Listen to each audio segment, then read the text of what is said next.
شما برنامه اخباری رادیو آزادی را تماشا دارید. قرار است امروز شورای امنیتی سازمان ملل وضع افغانستان تحت حکومت طالبان را بررسی کند.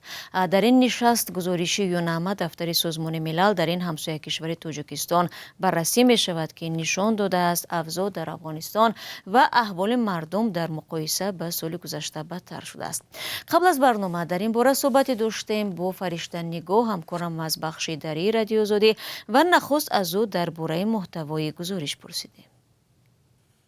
در این گزارش که هر 3 ماه یک بار توسط سرمنشی سازمان ملل متحد به شورای امنیت و مجمع عمومی سازمان تهیه میشه، از فعالیت‌های هیئت معاونت سازمان ملل متحد یا یونما در افغانستان، بررسی مسائل سیاسی، وضعیت بشردوستانه در این کشور و پیشرفت‌ها و مشکلات در زمینه حقوق بشر یادآوری شده است و موضوعات بعد از گزارش قبلی که در 13 ماه جون ارائه شده بود مورد ارزیابی قرار گرفته.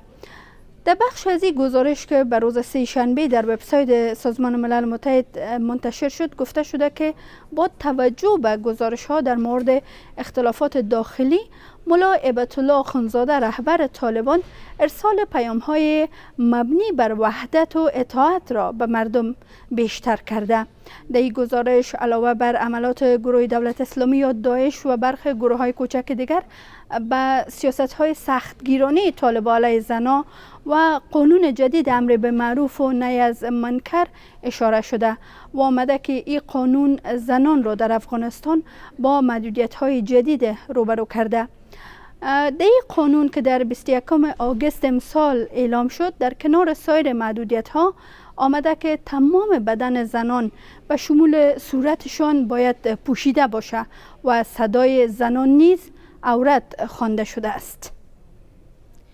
سوال بعدی از فرشته درباره یک نشست دیگری در اروپا بود که در آن هم مسئله افغانستان و بخصوص زنان محروم از حقوق بنیادی انسانی بررسی شد.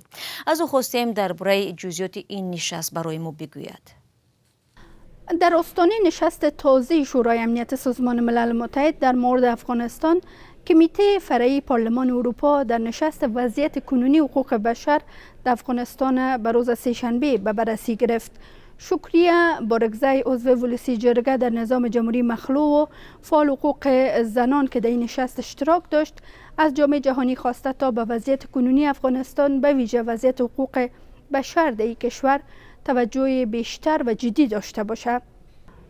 او گفت که افغانستان نباید به میدان جنگ ژئوپلیتیکی تبدیل شود و باید آزادی جلسات را داشته باشد. به گفته خانم بارگزای، افغانستان باید عدالت را برای همه تضمین کند، کشتار دست جمعی هزارها باید متوقف شود و آپارتاید جنسیتی به گفته او باید متوقف شود.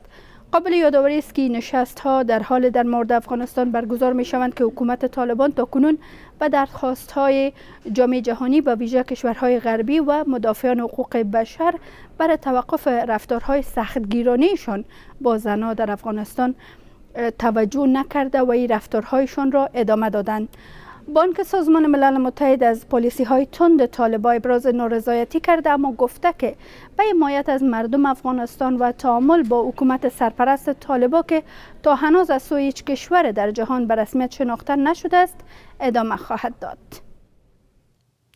همکارم فرشته نگاه درباره نشست شورای امنیتی سازمان ملل متحد صحبت میکرد که در آن اوضاع در افغانستان تحت حکومت طالبان و همسایه کشور ناآرام تاجیکستان مطرح میکرد.